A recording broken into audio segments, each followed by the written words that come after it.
ஒரு இஸ்லாத்தை நேசிக்கிற ஒரு முஸ்லீமாக இருக்கிற நம்ம சமூகத்துக்கு ஏதாவது செய்யணும்னு நினைக்கிறவங்க இந்த மாதிரி பேச்சுக்களை பார்த்து விட்டு உங்களோடு வந்து இணைய வேண்டும் என்று நினைப்பார்களா? சரி, அவர் தான் அப்படி பேசுறாருன்னா நீங்க அத்தனை பேரும் விழுந்து விழுந்து சிரிக்கிறீங்களே, நீங்களாவது கொஞ்சம் யோசிக்க மாட்டீங்களா? இந்த முழு நாடும் பார்க்குது, வெளிநாடுகளில் இருக்கிறவங்க பார்க்குறாங்க, நேரடி ஒளிபரப்பு செய்யப்படுகிறது. அன்பிற்கினிய சகோதர சகோதரிகளே, நம் அனைவர் மீதும் ஏக இறைவனுடைய அமைதியும் கருணையும் உண்டாகட்டுமாக என்கிற உயரிய பிரார்த்தனைகளோடு ஒரு முக்கியமான நிகழ்வு தொடர்பான ஒரு விவகாரத்தை தான் இந்த இடத்துல நம்ம பேச இருக்கிறோம். அது என்ன முக்கியமான நிகழ்வுன்னா, கடந்த 2 நாட்களுக்கு முன்பதாக ஸ்ரீலங்கா முஸ்லிம் காங்கிரசினுடைய 2 நிகழ்வுகள் கல்முனை சாய்ந்தமருது ஆகிய 2 பகுதிகளில் நடைபெற்றிருக்கிறது. அந்த நிகழ்வுகள் நேரடி ஒளிபரப்பு செய்யப்பட்டிருக்கிறது. அது தொடர்பான வீடியோக்கள் தற்போது வைரலாக பரப்பப்படுகிற காட்சிகள் நம்ம பார்க்க முடிகிறது. எனவே இது தொடர்பாக நாம் சில விவகாரங்களை பேசியாக வேண்டும் என்கிற நிலை இருக்கிறது. ஏன்னா ஸ்ரீலங்கா முஸ்லிம் காங்கிரஸ் என்பது இலங்கை இஸ்லாமியர்களுடைய, இலங்கை முஸ்லீம்களுடைய தாய் கட்சியாக இருக்கிறது. அந்த கட்சியினுடைய வளர்ச்சி வேகம் எப்படிப்பட்டது என்பது ஆரம்ப காலத்திலே அத்தனை பேருக்கும் தெரியும். முன்னாள் அமைச்சர் மறைந்த தலைவர் அஷ்ரப் அவர்கள் இருக்கிற போது அந்த கட்சிக்குரிய கண்ணியமும் மகத்துவமும் எப்படி இருந்தது மக்கள் மத்தியிலே என்பதெல்லாம் நமக்கு தெரியும். ஆனால் தற்போதைய நிலையில் அந்த கட்சி மட்டுமல்ல, இஸ்லாமிய கட்சிகளுடைய நிலைகள் எல்லாம் எப்படி இருக்கிறது என்பதெல்லாம் யாருக்கும் தெரியாத ஒரு விவகாரமும் அல்ல. இப்படியான சூழல்ல கல்முனையில் நடைபெற்ற குறித்த நிகழ்வுல முன்னாள் பாராளுமன்ற உறுப்பினரும் தற்போதைய ஸ்ரீலங்கா முஸ்லிம் காங்கிரசினுடைய இளைஞரணி செயலாளருமாக இருக்கக்கூடிய பொத்துவில் பிரதேச சபையினுடைய தவிசாளர் சகோதரர் முஷர்ரஃப் முதுரபீன் அவர்கள் கட்சியை வளர்த்தெடுப்பது தொடர்பாக ஒரு 3 விவகாரங்களை சொல்லுகிறார். அதிலே முதலாவது, கட்சியை நம்ம வளர்த்தெடுக்கணும்னா இருக்கிறவங்களை முதல்ல நம்ம பாதுகாக்கணும். இரண்டாவது, கட்சியை விட்டு போனவங்களை கட்சிக்குள்ள கொண்டு வரணும். மூன்றாவதாக, புதிய இளைஞர்களை கட்சிக்குள்ள நம்ம உள்வாங்கப்பட வேண்டும். இதையெல்லாம் நம்ம ஏன் பண்ணணும்னு சொன்னா, தற்போது அனுர அரசு என்பது ஒரு போதை மாதிரி ஆயிடுச்சு. அந்த போதைப் பொருள் எப்படி ஒருவனை வந்து போதை பயப்படுத்துமோ அது மாதிரி அனுரவுடைய கவர்மெண்ட் என்றாலே அப்படி எல்லாம் சரி இந்த மாதிரி நம்பிக்கிட்டு போறாங்க. இதையெல்லாம் நம்ம தவிர்க்கணும்னா நம்ம கட்சியை நம்ம வளர்க்கணும் என்று அவர் பேசுகிறார். உண்மையிலேயே நியாயமான ஒரு பேச்சும் கூட. ஒரு கட்சியை வளர்க்கணுமாக இருந்தால் கட்சியை இப்படித்தான் நம்ம வளர்க்கணும், வளர்த்தா மட்டும்தான் வளர்க்க முடியும். ஏன்னா எல்லாரும் அந்த பக்கம் போறாங்க என்ற ஒரு கட்சியினுடைய இடத்துல நின்று அவர் பேசி இருக்கிறாரு. இந்த விவகாரத்தை அப்படியே வச்சுக்கிட்டு அன்றைக்கு நடந்த நிகழ்வுகளை நம்ம பார்த்தோம் என்று சொல்லி சொன்னா எது சரி எது பிழை என்பது நமக்கு தெளிவாக புரிந்துவிடும். முதலாவது, அந்த 2 நாட்களுக்கு முன்பதாக நடைபெற்ற நிகழ்வுகளில் ஒன்று சாய்ந்தமருதில் நடைபெறுகிறது. அந்த சாய்ந்தமருதில் ஒருவர் வந்து பேசுகிற பேச்சுக்களும் தற்போது வைரலாக பரப்பப்படுகிறது. இந்த சித்தால இப்ப கதை பேசுவார். என்னன்னா, கட்சி அப்படி போயிடுச்சு இப்படி போயிடுச்சு நாசமா போயிடுச்சுங்கிறதெல்லாம் ஓப்பனாகவே அவர் பேசுவார். பேசிவிட்டு தேசிய பட்டியல் உறுப்புரிமைக்காக சிராஸ் மீரா சாஹிப் காத்துக்கிட்டு இருக்கிறாரு, அந்த சித்தாலைப்பை எடுத்து அவருக்கும் கொஞ்சம் பூசி விடுங்களேன், முதுகில் பூசுங்க, இல்லை தலையில் பூசுங்க, எங்கேயாவது பூசி விடுங்க என்ற மாதிரி சித்தாலைப்ப கதையை ஒன்றை சொல்லி கிண்டலாக சொல்லிட்டு பூசி விட்டேன்னு இங்கே வந்து அவர் ஒன்றும் செய்ய போறதில்லை என்பதையும் சேர்த்து சொல்லிடுவார். அவர் மைண்ட் வாய்ஸ் எல்லாம் வெளியில் பேசுவார். நீங்க MP போஸ்ட் கொடுத்தேன் அவர் இங்கே வந்து ஒன்றும் பண்ண போறதில்லை, ஆனால் கேட்கிறாரு தானே, கொடுத்துட்டு போங்களே அப்படிம்பாரு.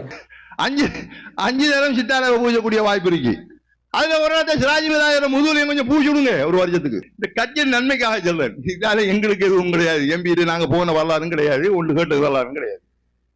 அந்த சித்தாலவையை கொஞ்சம் வாங்கி, ஒத்தி விளைக்கிற சித்தாலவை வாங்கி எங்கட சாஞ்சமல் வைக்கிற ஆளுக்கும் மூக்குலையும் பின்னுக்கும் பூசி விட்டா 10 காலத்துக்கு கத்தி தெரிவார். கொஞ்ச நாளைக்கு இங்கே ஒன்றும் நடக்க போறது. எனக்கு வந்து ஆச்சரியம் என்னன்னு கேட்டா, தேசிய பட்டியல் பாராளுமன்ற உறுப்பினரை என்பது எவ்வளவு கேலி கிண்டலா ஆயிடுச்சுன்னு பார்த்தீங்கன்னா, அது எவ்வளவு பெரிய பெருமதியான ஒன்று, அது எவ்வளவு தகுதியானவர்களுக்கு கொடுக்கப்பட வேண்டும் என்பதை தாண்டி சும்மா கொடுத்துருங்களே, அவர் சும்மா இருந்துட்டு போட்டுமே என்கிற மாதிரி அவர் அதில் பேசுறாரு.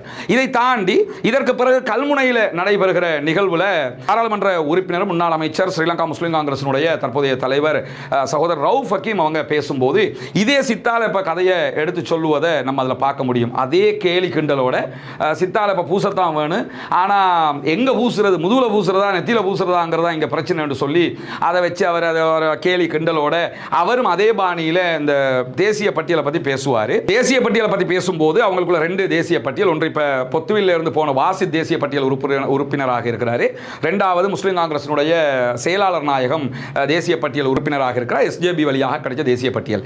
இந்த 2 தேசிய பட்டியலை பற்றி தான் அந்த இடத்துல பேச்சே போகிறது. 2 தேசிய பட்டியலை பற்றி நம்ம 2வது பேசுகிற அதே நேரத்தில் கட்சிக்குள்ள புதியவர்களை எடுக்க வேண்டும் என்று ரொம்ப சிரத்தை எடுத்து ரொம்ப பாசமாக சகோதரர் முஷர்ரஃப் அவங்க பேசிய அடுத்த நிமிஷத்தில் தலைவர் அவங்க பேசும்போது பேசிய பேச்சுக்கள் தான் இன்றைக்கு ரொம்ப டாக் ஆஃப் த சிட்டியாகவே மாறி இருக்கிறது. என்னன்னா அதில் தலைவர் ரவுஃப் ஹக்கீம் அவங்க பேசும்போது ஏன் இப்படி அவர் பேசுகிறார் என்கிற ஒரு கேள்வி எல்லாம் எழாமல் இல்லை. ஏன்னா நிறைய உலமாக்களும் அதை கண்டித்திருக்கிறார்கள். ஒரு கட்சியினுடைய தலைவர், ஸ்ரீலங்கா முஸ்லீம் காங்கிரசினுடைய தலைவர், அவர் பேசும்போது ஒருவரை பற்றி அங்கே பேசுகிறாரு, நம்ம கல்முனையில் அடுத்து தேர்தலை ஜெயிக்கணும், நீங்கள் அங்கே வந்து நின்று வேலை செய்யணும் என்கிறத தான் அவர் சொல்ல வர்றாரு. சொல்ல வரும்போதே ஒருத்தர் என்ன சொல்கிறாருன்னா, அவர் ஊரில் இல்லை, அவர் மச்சாண்ட வீட்டில் இருக்கிறாரு அப்படின்னு சொல்கிறார் போல. அதுக்கு அவர் ரிப்ளை உடனே என்ன பண்ணுறாருன்னா, நீங்கள் மச்சாண்ட வீட்டில் இருங்க, மதினிட வீட்டில் இருங்க, அதெல்லாம் எனக்கு பிரச்சனை இல்லை, உங்கள் பொண்டாட்டியோட நான் பேசிக்கிறேன் அப்படிங்கிறார். அது அவருடைய பாணியில் அந்த கேலி கிண்டலோட சேர்த்து அவர் பேசும்போது அந்த மேடையில் இருக்கிற அத்தனை பேருமே அதை ஒரு சிரிப்பாக எடுத்துக்கொண்டு அத்தனை விழுந்து விழுந்து சிரிக்கிறாங்க. சித்தாலேப்ப பூசுற மாதிரி எம்பி கொடுக்கீங்க, எங்களுக்கு கொஞ்சம் சித்தாலேப்ப பூசி விடுங்க என்றாரு. இப்ப சித்தாலேப்ப நெத்தில பூசுறையா முதுகுல பூசுறையா இங்க தெரியா, ஆனா பூசத்தான் போகணும். மச்சாண்டு விட்டா சரி, மைனிட விட சரி, எங்கன்னா நீங்க எனக்கு பிரச்சனை இல்லை. உங்களோட பொண்டாட்டியை நாங்க அதிகிறோம், நீங்க இங்க வந்து தங்குங்க பாப்பா. கவலையான விஷயம் என்னன்னு கேட்டால், மூத்த சட்டத்தரணி நிசாம் காரியப்பர் அவர்கள் இருக்கிறாரு, மற்ற அத்தனை பேருமே இருக்கிறாங்க. அவர் என்ன கோணத்தில் அதை பேசுகிறாருங்கிறது அத்தனை பேருக்கும் தெரியும். ஒரு டபுள் மீனிங் பேச்சுங்கிறது அந்த எல்லாருக்குமே அது தெரியும். அதுக்கு விழுந்து விழுந்து சிரிக்கிற காட்சிகளை நம்ம பார்க்குறோம். அப்போ தான் நமக்கு என்ன கேள்வி வருதுன்னு கேட்டால், ஒரு பக்கம் இளைஞர்கள் அனுர போதையில் இருக்கிறாங்க, எல்லோரையுமே நம்ம முஸ்லீம் காங்கிரஸில் இணைக்கணும்னு சொல்லி முஷர்ரஃப் மாதிரி ஆட்கள் பேசுகிறார்கள்.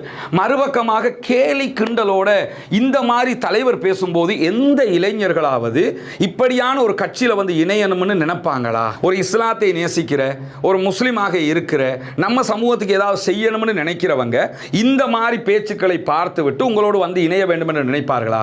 சரி, அவர் தான் அப்படி பேசுறாருன்னா நீங்க அத்தனை பேரும் விழுந்து விழுந்து சிரிக்கிறீங்களே, நீங்களாவது கொஞ்சம் யோசிக்க மாட்டீங்களா? இந்த முழு நாடும் பார்க்குது, வெளிநாடுகளில் இருக்கிறவங்க பார்க்குறாங்க, நேரடி ஒளிபரப்பு செய்யப்படுகிறது. ஏன் இப்படியான ஒரு நடவடிக்கைகளை ஸ்ரீலங்கா முஸ்லீம் காங்கிரஸ் தலைவரும் அந்த கட்சியைச் சேர்ந்தவர்களும் நடந்து கொள்கிறார்கள் என்பதே ஒரு கேள்வியா இல்லை? ஏன்னா அண்மையில் ஒரு சம்பவம் நடைபெற்றது. யுஎன்பியினுடைய ஒரு நிகழ்வு நடைபெற்றது கொழும்புல. அந்த நிகழ்வுக்கு சென்றிருந்த முஸ்லீம் காங்கிரசினுடைய தலைவர் அங்கே இருந்த ரோசி சேனாநாயக்கே அவங்கள கட்டி அணைக்கிற ஒரு காட்சி ஊடகங்கள் ஒளிபரப்பாக இருந்தது. அதுவும் ரொம்ப வைரலாகவே பரவி கொண்டிருந்தது. அப்படி பரவின நேரங்களில் கூட ஸ்ரீலங்கா முஸ்லீம் காங்கிரஸ் அதற்கு ஒரு நம்ம நடந்து கொண்டது பிழை அல்லது தவறுதலாக நடந்து விட்டது என்கிற ஒரு சின்ன மனவர்த்தத்தை கூட கட்சி அளவில் கூட யாரும் சொல்லலை, கட்சியினுடைய செயலாளர் சொல்லலை, கட்சியில் உறுப்பினர்கள் கூட யாரும் சொல்லலை. ஏன்னா யாருக்குமே அது ஒரு பெரிய பொருட்டாகவே தெரியல. பப்ளிக்ல ஒருவர் தனியாக ஒரு காரியம் நடந்து விட்டதுன்னா அல்லாவும் அவரும் பார்த்துக்குவாங்க, அதை யாரும் பேச வர்றதில்லை. அவருடைய மானம் மரியாதை அது ரெண்டாவது விவகாரம். ஆனால் பப்ளிக்ல மனோ கணேசன் அவர பாட்டுக்கு போறாரு, அதுக்கு பின்னுக்கு வரக்கூடிய முஸ்லீம் காங்கிரசினுடைய தலைவர் ரோசி சேனாநாயக்கே கட்டி அணைக்கிறாரு. ஆனால் அதை பற்றி யாருக்கும் எந்த சலனமும் இருக்கல்ல, யாரும் அதை கண்டித்தது போன்றும் தெரியவில்லை. அகில இலங்கை ஜம்மியத்துல் உலமா அமைதியாக இருக்கிறது, இஸ்லாமிய அமைப்புகள் அமைதியாக இருக்கிறது, அத்தனை பேரும் அமைதியாக இருக்கிறோம். அவர்களும் நம்ம ஒரு பிழை செஞ்சிட்டோம், தவறு அந்த இடத்துக்கு போக முடியாது, சடன்லி அப்படி ஒரு மிஸ்டேக் நடந்துருச்சு, இனிமே நடக்காம நாங்கள் பார்த்துக்கிறோம், இப்படியாவது சொல்ல முடிந்ததான்னா அப்படியும் சொல்லலை. ஏன்னா கேஷுவல் ஆயிடுச்சு, அதெல்லாம் மேட்ரு கிடையாது. அங்கே ஆரம்பிச்சது இங்கே வந்து மதினி மச்சான் கதை வரைக்கும் பேசுகிறாரு. அதுவும் வந்து சாதாரணமாக போகக்கூடிய ஒரு நிலையாக மாறி இருக்கிறது. இப்படியான பேச்சுக்கள், இப்படியான நடத்தைகள் எல்லாம் செய்து கொண்டு இருப்பவர்களை தக்க வைக்க வேண்டும், வெளியே போனவர்களை உள்ளே எடுக்க வேண்டும், புதியவர்களை உள்ளே இணைக்க வேண்டும். இப்படி இணைத்தால் தான் அனுர போதையிலிருந்து மக்களை கொண்டு வரணும் என்று பேசினால் மட்டும் அது நடந்து விடுமா? இரண்டாவதாக தேசிய பட்டியல் தொடர்பான சித்தாலேப்ப கதை. நீங்கள் சித்தாலேப்ப பூசுங்க, எதனாலும் பூசுங்க, அது வேற. நீங்கள் கொடுத்த தேசிய பட்டியல்களிலேயே உண்மையிலே ஒரு மரியாதைக்குரிய ஒரு தேசிய பட்டியலாக ஸ்ரீலங்கா முஸ்லீம் காங்கிரஸ் உடைய பொதுச் செயலாளர் ஜெனரல் செக்ரட்டரி நிசாம் காரியப்பர் அவர்களுடைய அந்த பதவி மரியாதைக்குரியது தான். ஏன்னா நிறைய காரியங்கள் அவர் பண்றாரு, அதில் எந்த மாற்று கருத்தும் கிடையாது. ஆனால் அதே மாதிரி இன்னொருத்தருக்கு ஒரு தேசிய பட்டியல் கொடுக்கப்பட்டிருக்குது, பொத்துவிலை சேர்ந்த வாசித் அவங்களுக்கு.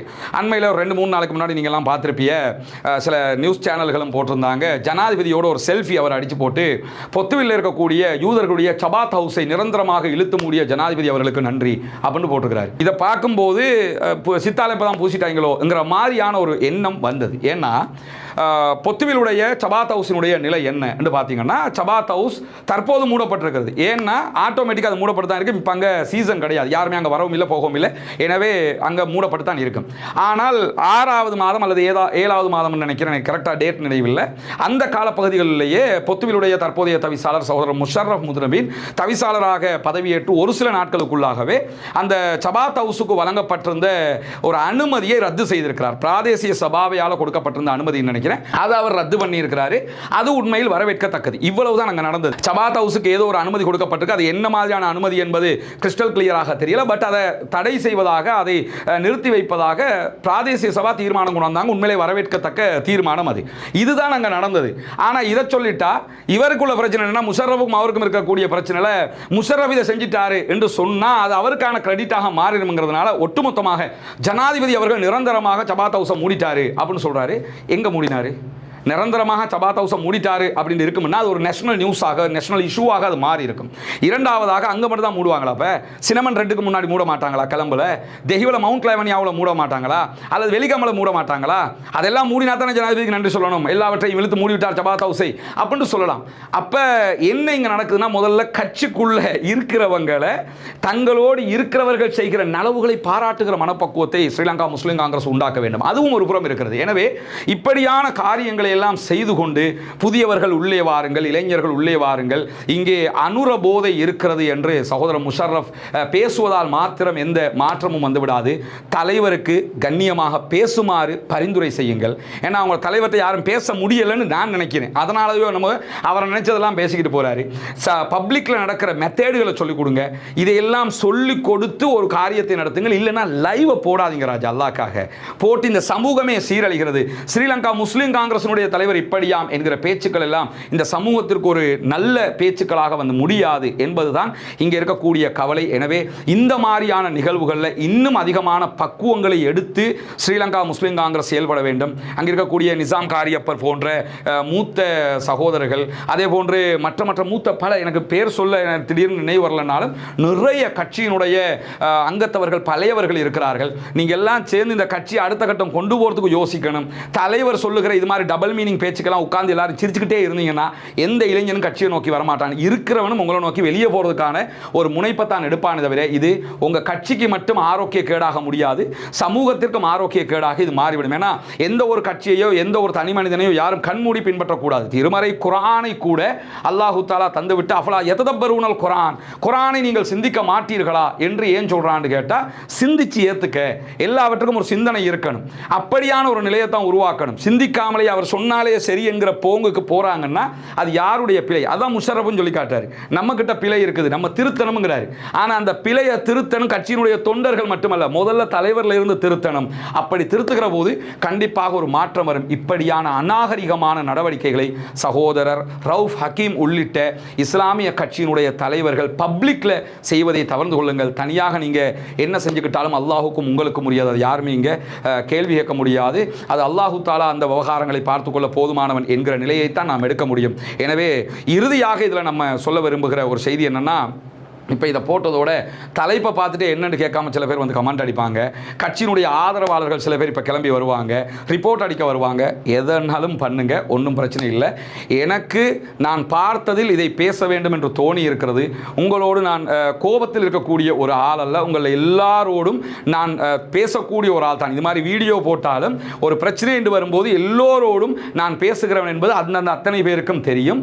எனவே உங்கள் மேல் இருக்கக்கூடிய ஒரு அன்பினால், பாசத்தினால் நம்முடைய சமூகம் எந்த விதத்திலும் சீரழிந்து விடக்கூடாது இந்த மாதிரி நடவடிக்கைகளால் என்பதால் தான் இதை சுட்டிக்காட்டுகிறேன் என்பதை புரிந்து கொண்டு இதனை நீங்கள் அணுகினால் மிக சிறப்பாக இருக்கும். கட்சியினுடைய வளர்ச்சிக்கும் அது உகந்ததாக இருக்கும். இல்லாத பட்சத்தில் இஸ்லாமிய கட்சிகளுடைய நிலை கேள்விக்குள்ளாகிவிடும். அது சமூகத்திற்கு மிகப்பெரிய ஒரு இழப்பாக மாறிவிடும் என்பதையும் நாம் புரிந்து கொள்ள வேண்டும். அல்ஹம்துலில்லாஹி ரப்பில் ஆலமீன்.